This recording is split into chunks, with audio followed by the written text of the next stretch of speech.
El devocional de hoy lo hace en dos versículos continuos que están en Romanos 12, del 6 al 8.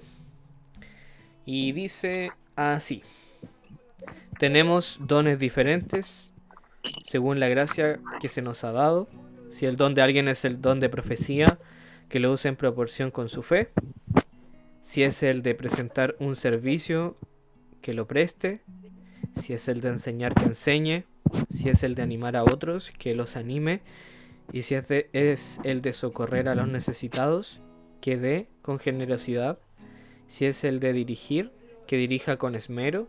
Si es el de mostrar compasión, que lo haga con alegría.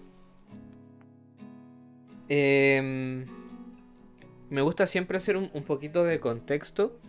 En el versículo 5 dice: también nosotros, siendo muchos, formamos un solo cuerpo en Cristo, y cada miembro está unido a todos los demás. El título que le puse a este devocional es: la adoración se trata de recibir y entregar. Y ese es un concepto súper clave, porque bien nosotros veníamos viendo este concepto en el devocional anterior a este, de la adoración que tiene sentido, como una respuesta ante la presencia y los atributos de Dios. De alguna manera también significa recibir de Dios, y con eso que yo recibo, también entregar. Y estos versículos, en el contexto, es decir, en el versículo 5, que nos habla de ser un cuerpo en Cristo, es un concepto súper profundo, muy muy profundo.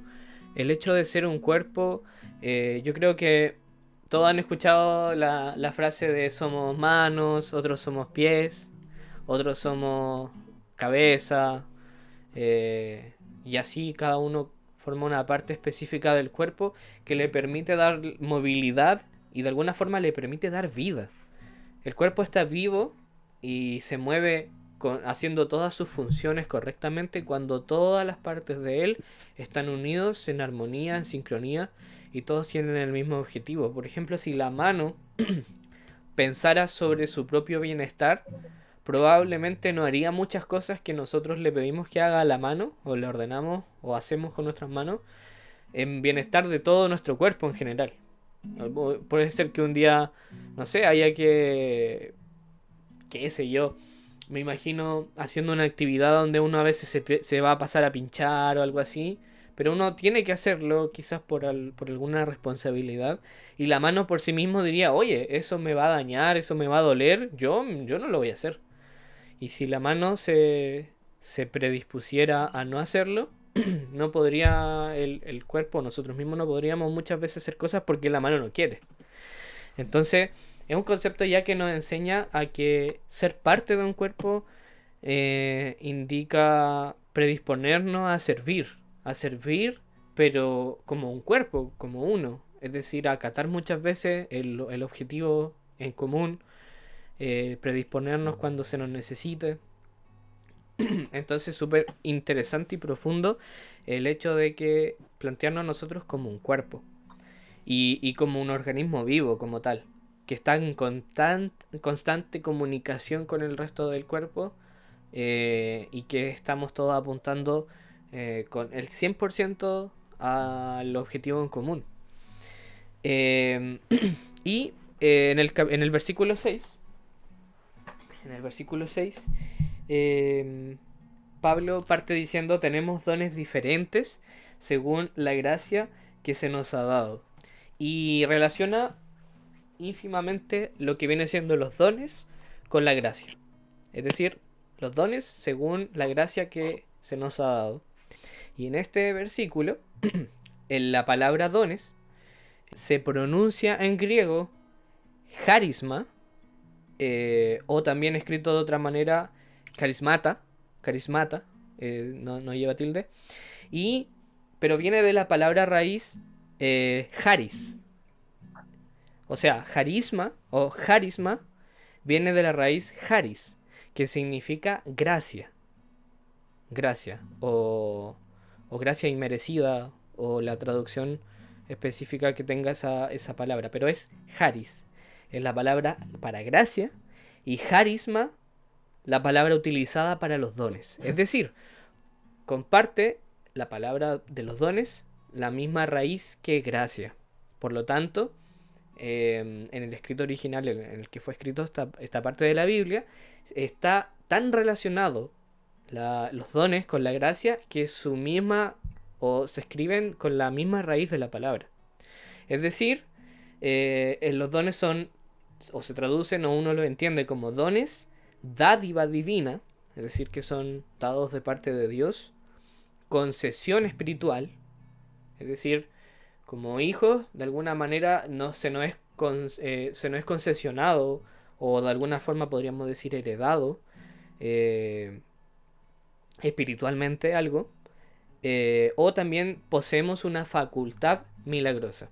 ¿Cuántas veces nosotros hemos planteado para nuestra vida como para los demás diciendo, realmente, ¿cómo es posible que esa persona sea tan capaz de algo? ¿Cómo es que esa persona es tan buena en algo? ¿Cómo es que esa persona enseña tan bien?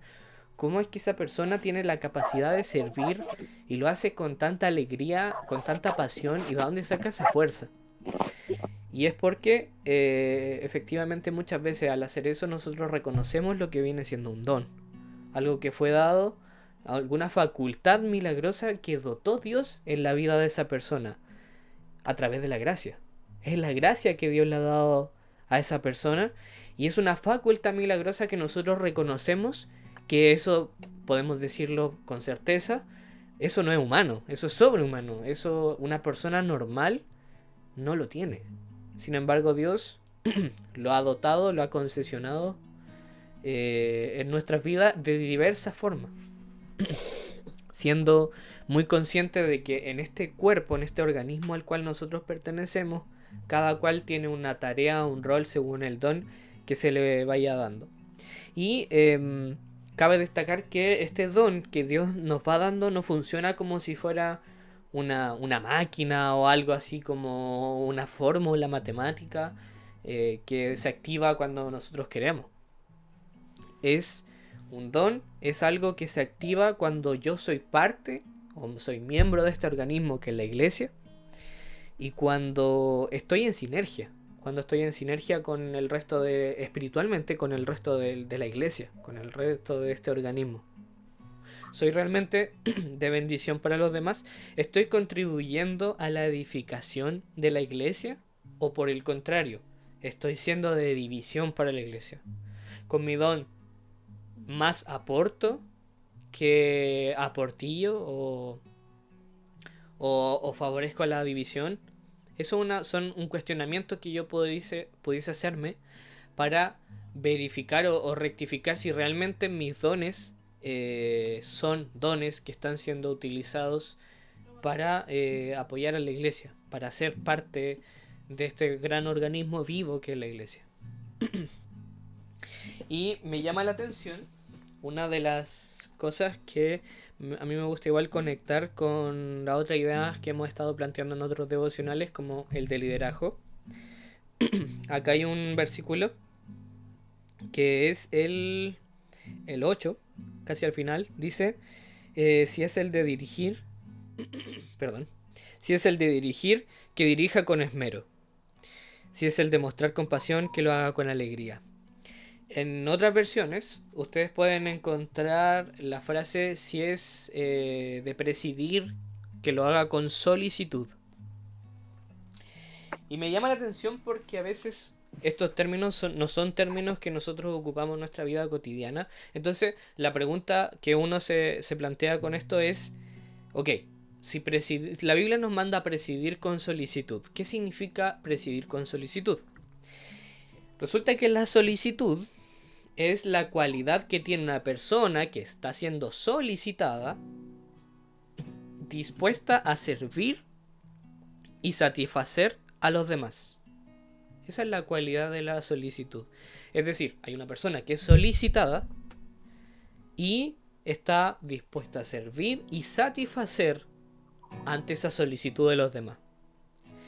Ahora, Yo creo que aquí uno puede hacer una gran distinción de lo que viene siendo el liderazgo, el correcto liderazgo, o de alguna manera esta figura jerárquica que es la presidencia, que es cuando está la gran diferencia entre si yo estoy presidiendo con solicitud, es decir, estoy dispuesto siempre a servir y satisfacer la necesidad espiritual quizá en la iglesia que se me está demandando, o por el contrario, como esta figura jerárquica de un presidente, que es todo lo contrario, que es una persona que espera que los demás estén dispuestos a servir y satisfacer las necesidades que él está demandando.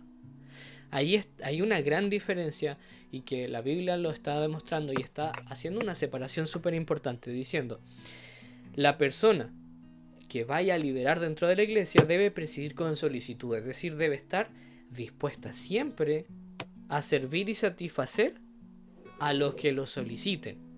En este caso, el acto de presidir dentro de la iglesia significa, por ejemplo, establecer metas, pero no cualquier tipo de metas. No metas que se le ocurran a esa persona, ni a nosotros, ni al pastor, quizá humanamente, sino que metas que son guiadas por el Espíritu Santo.